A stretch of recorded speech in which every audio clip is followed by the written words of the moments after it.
Hi, I'm Old Norse Specialist Jackson Crawford.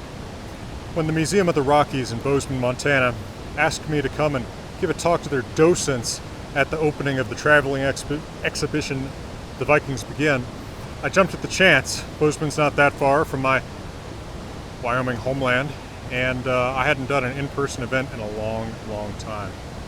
Had a good time in Bozeman, always enjoyed the Museum of the Rockies, wonderful dinosaur exhibits too, and in this video I just want to share with you a few excerpts from that talk so that you can get a sense of my public talks, and if anyone has other events like that, especially in the Mountain Time Zone, reach out on the website. Happy to consider such things. Well, enjoy, and from beautiful Montana, we're wishing you all the best. Good morning, and thank you all for that kind welcome. And thank you for being here on a Saturday morning. I know that's not the easiest time to be anywhere. The way that came about is Sidra asked me if I would do a Zoom talk, and I thought, I'm a little tired of doing anything by Zoom. And you know, I'm from Wyoming, and Bozeman's not that far away. We go up there to be dazzled by your Montana city lights anyway. So we figured we'd work out a way to do this in person, and Saturday morning was a way to make that happen. So thank you for the indulgence. That lets me do this with you actually here. So what I'd like to do is be a resource for you, and especially to be able to answer your questions, fill in any gaps you might have, or point you toward where you can get those gaps filled in. But I figured that I would talk with some background about what I particularly work with, which is Norse language and Norse mythology. So at the Scandinavian Studies program at the University of Wisconsin, where I got my PhD, there's of course two tracks in studying ancient Scandinavia, as there are in most places. One more archaeological, dealing with artifacts, and one more philological, dealing with languages and texts, and I'm definitely on that side. So anything that requires the Old Norse language to get at, I can particularly help you with. So as far as the language goes, as many of you probably know, Old Norse is actually very closely related to English. I like to call it the bonobo, or the chimpanzee, to English's human being, right? It is recognizably a close relative, but there's just enough tweaks here and there that they look really different on the surface. But in fact, about 1,000 years ago, Old English and Old Norse were still reasonably mutually intelligible, as actually recently demonstrated semi-experimentally by an Old English specialist and me who did a video together where he spoke Old English and I spoke Old Norse to him. But we wouldn't have really any knowledge of who these gods were if it weren't for the fact that in Iceland, about 200 years after Iceland was converted to Christianity, 2 books were written down containing much of the old lore of these gods. Now, one thing that I deal with a lot is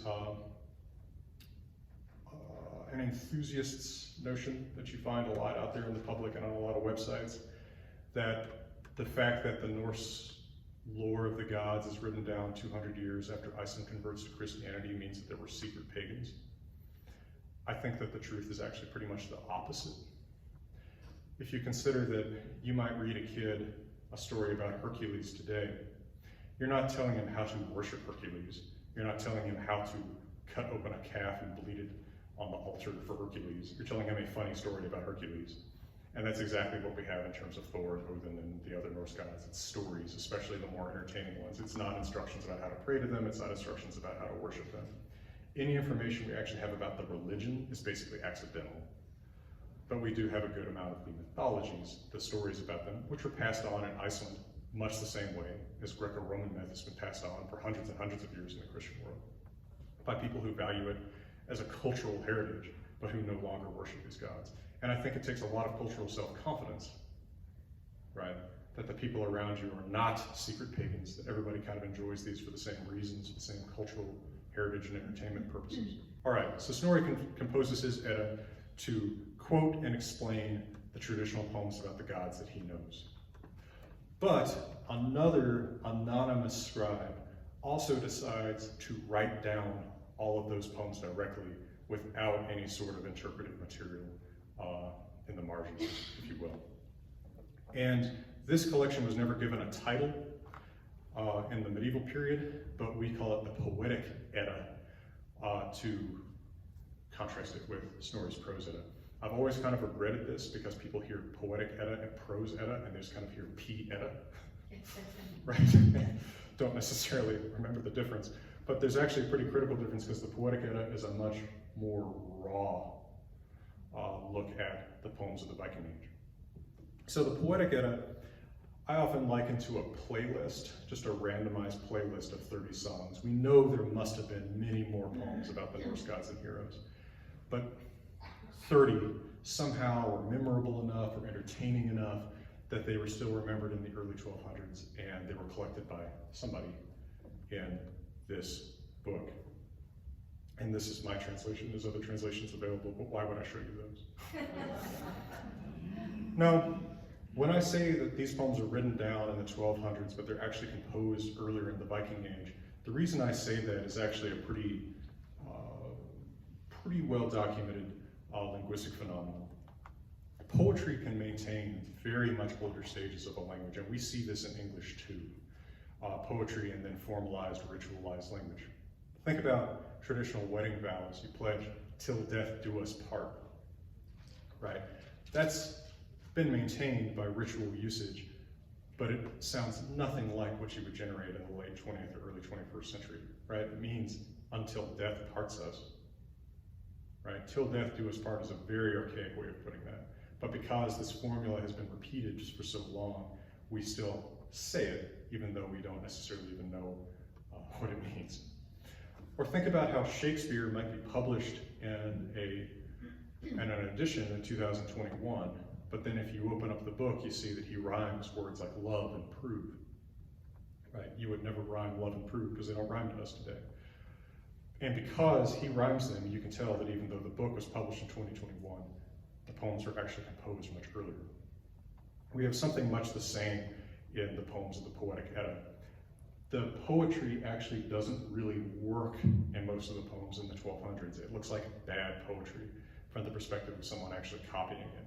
But the fact that they're copying it with what looks bad shows us that they are trying deliberately to copy this language very faithfully, even without understanding what's wrong with it.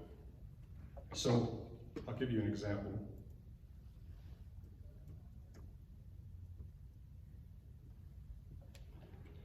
If we go to the beginning of an Old Norse poem called Thrymskvida, this is a pretty funny story. Thor wakes up, his hammer is gone. He doesn't know where it is. He's very upset. Well, here's the first couple lines. Reyðar vaspal Vingthor esan vaknaði. Well, Old Norse poetry requires alliteration. And the poet is alliterating in these first two lines, this first couplet, on vi, right? Vaknaði, Vingthor. In fact, he's not even calling Thor Thor, he's calling him Vingthor. That letter that looks like a P and a B together is th. So that's actually how you write Thor in Old Norse. Vingthor. So because of the demands of alliteration, they actually have roughly 20 extensions to any god's name. You can add something to the beginning of any god's name to make him alliterate with any other word, basically just to make him fit into the line. So you can tell the poet is trying to get the name Thor to alliterate on V, but we're missing one V to make this good Old Norse poetry. Right, this one word has not been transmitted the way it would have been transmitted to make this good poetry. And in fact, our culprit is this very first word, reyðar. That means angry. It's related to the English word wrath, where you can see a W before the R. And in fact, in Eastern Scandinavia, in Denmark and Sweden, not in Iceland where these poems were written down, there is still a V in this word. In Danish, this is flat with a V. In Swedish, it's fred. So there was a V there. This was composed at a time when there was still a V. It's being copied in Iceland a few hundred years later when the V's have dropped before those R's. But they're still faithfully passing it on, even though to them this is now bad poetry. I noticed that. Yeah. Yes. Do you go with, or do you agree with this idea of the Vikings were first traders and raiders, and then they settled in these farmlands? How does that ring for you? Would you agree with that kind of idea? One term that I've used is that they are predatory entrepreneurs.